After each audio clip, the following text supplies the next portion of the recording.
Hey, what's up guys? Welcome back to Learn and Explore.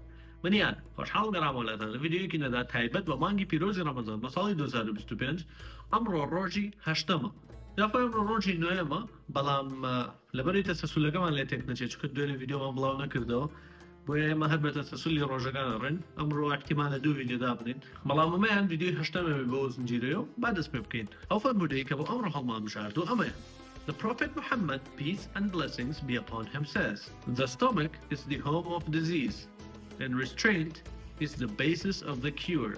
Now, فرموده زودتر معناه وتوايد فرموده قاعد تجيبه محمد بن خالد سربيت استش عبيقنا وكردي. The Prophet Muhammad, peace and blessings be upon him, says, پیغمبر محمد درود و سلامی خالد سربيت فرمود. The stomach واتا قدا stomach واتا قدا و بچه بس سیه چکی کتایی بچه نخونجت و بلکو بکه نخونجت. The stomach واتا قدا is the home of disease. Is the home مالا for disease. بو نخوشی disease واتا نخوشی که واتا home واتا مال house واتا خانو مش بو دور لبابتك ولا بحر بيزان.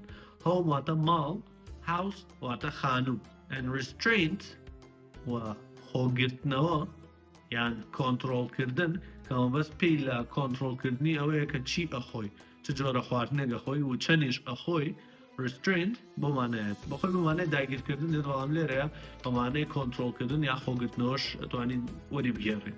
and restraint خۆگرتنەوە is the basis for cure بنچینەی چارەسەرکردنە.